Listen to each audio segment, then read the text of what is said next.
Hazrat Bahouddin Naqshband aytadilar, bizni vazifamiz qalblarga iymon urug'ini qadamoqlik. Qalblarga iymon urug'ini qadamoqlik. Ba'zi qalblarda bu iymon bor, ba'zi qalblarda yo'q. Ba'zi yo'q qalblarda demak iymon qadaymiz, lekin ba'zida iymon bo'lsa, uni atrofini begona o'tlar bosgan. Ya'ni mana shu qalb kasalliklari, shirk, hasad, kibr, riyo, mana shularni nazarda tutyaptilar. Biz mana shularni iymoni bor qalbda bular begona illatlar o'tlaridan tozalaymiz. Iymon bo'lmagan qalbga iymon urug'ini qadaymiz deb Hazrat Shohu Naqshband, Bahouddin Naqshband pirimiz aytadilar. Demak, mana shu din, islom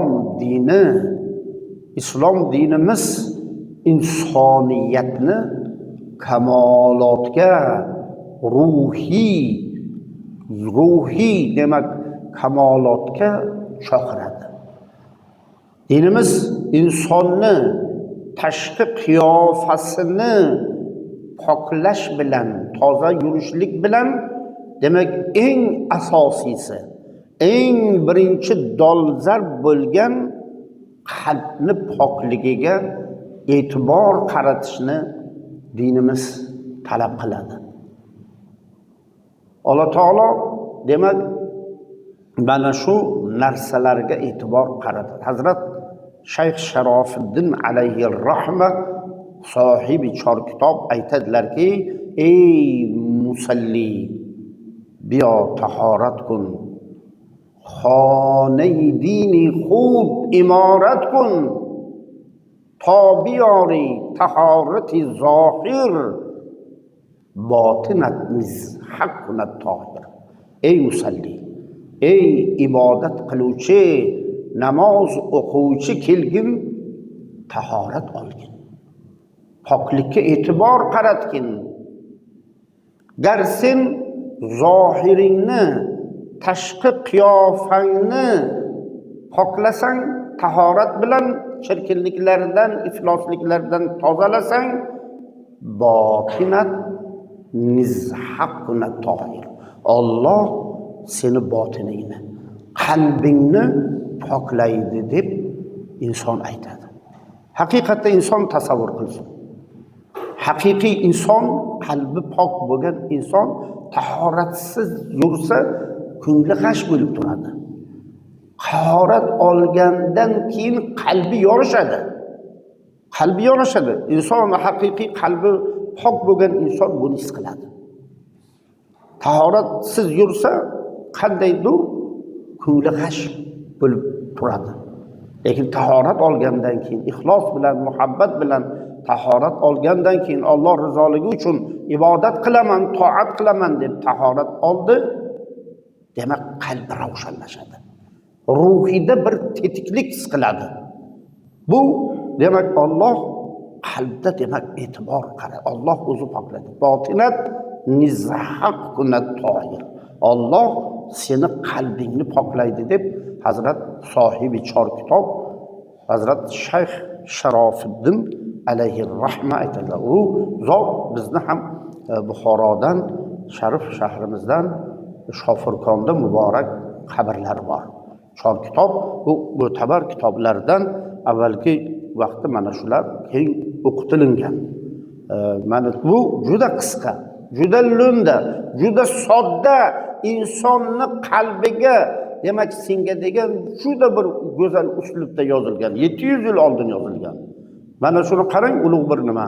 Islom dini demak mana shu insonni qalbini poklashga eng asosiy masalalarga qaratadi. Payg'ambarimiz sollallohu alayhi va sallam aytadilar, inson qalbini poklamoqligi darkor. Inson qalbini poklamoqligi darkor. Rasululloh sallallohu alayhi va sallam aytadilar ulug' bir hadislarida, innalloha la yanzuru ila suvarikum va amvalikum. Alloh taolo sizlarni suratlaringizga, molu dunyoingizga qaramaydi. Bu qanaqa kiyingan, u qimmatbaho narsa kiyadimi, molu dunyosi ko'pmi? Alloh bunga qaramaydi. Valakin yanzuru ila qulubikum va amalikum. Alloh sizlarni qalbingizga qaraydi va amalingizga qaraydi. Amalingiz qanaqa? Xolis Alloh uchunmi? Alloh roziligi uchunmi? Va demak qalbingizga qaraydi. Qalb pokmi? Niyatingiz qanaqa? Bir amalni bajardingiz, niyatingiz qanaqa? Alloh roziligimi? Mo'min mana shunday bo'ladi. Qalbi pok inson demak mana shunday xolis Alloh uchun qiladi. Bir g'aribga pul yordam berdik. G'arib ekan deb nima uchun beramiz? Zakot beramiz. G'aribga yordam beramiz. Nima uchun beramiz? Muhtoj ekan, o'shanga yordam bo'lsin deb beramizmi? Yo'q, o'zimiz uchun beramiz. G'arbga bersak, o'zimiz manfaat ko'ramiz. Alloh roziligi uchun beraman. O'zimga qiyomat kuni arshda soyabon bo'ladi deb umid qilib bersak, ana bu amal to'g'ri, qalb to'g'ri bo'ladi. Bir ishni qilyapmiz. Allohni yo'liga mahallada bir xolis ish qildik. Yo Allohni bayti qurilyapti mana. Xolis ehson qilyapmiz. Nima uchun qilamiz? Odamlar ko'rsin, odamlar nima deydi, men ham ehson qilay degan niyat bo'lsa bo'ladimi? Yo'q, Alloh buyurgan, Rasululloh buyurgan. Rasululloh kim? Alloh u kim? Xudoning yo'lida bu holu hayotda o'rgimchak inidek agar bir masjid qursa, o'rgimchak ini o'zi nima u? Arzimas narsa. Demak shunchalik bir demak miqdorda demak mana shunga hissa qo'shsa, Alloh jannatga unga qasr quradi deb ulug' bir mujda bashorat berganlar. Ana shuni umid qilib xolis Alloh yo'lida demak Xudo buyurgan deb mana shuni amalni qilsak, bu o'sha qalbning pokligi, qalbning to'g'riligi, amalning to'g'riligi bo'ladi. Valakin yanzuru ila qulubikum va amalikum. Alloh demak sizni mol-u dunyoyingizga, chiroyingizga, kiyinishingizga, martabangizga qaramaydi. Valakin yanzuru ila suvarikum va amalikum. Lekin Alloh sizni qalbingizga va sizni amalingizga qaraydi. Ana shu amal demak to'g'ri bo'lsa, niyat to'g'ri bo'lsa, demak Alloh taolo amalni qabul qiladi, duoni ijobat qiladi. Alloh taolo bandani ulug' bir maqom, ruhiy kamolotga yetkazadi. Avliyoullohlar qalb qanchalik toza bo'lsa, sayqallanadi, oynaday bo'ladi. Oyna bo'lsa, boshqani qalbidagi kechinmalar u oynaga aks bo'ladi. Ba'zida mana avliyoullohlar, ba'zi ulug' zotlar bandani qalbida kechgan, fikrda kechganini qanday biladi? Uni yuziga aytganda odam hayratlanadi. O'sha qalbi pok, qalbi sayqallangan, mana shu hamma narsadan pok, shu uchun uning qalbi bunga aksiga, bunga ko'rinadi, keyin bu aytadi.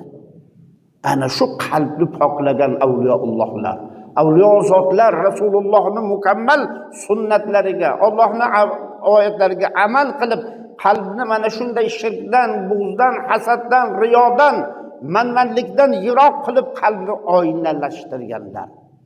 Inson demak mana shunga asosiy e'tibor qaratishi kerakki, bu kecha kunduzda ko'p kishilar qalb pokligi eng birinchi o'rinda bo'lgan qalb pokligiga e'tibor qaratmasdan tashqi qiyofasiga, kiyinishiga, boshqa narsalarga ruju qo'yadi.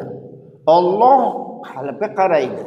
Hazrat Mirzo Bedil aytadilar: odamiyat nabanutqu nabarisu nabajon tutiyam nutqu buzamrishu haramjon.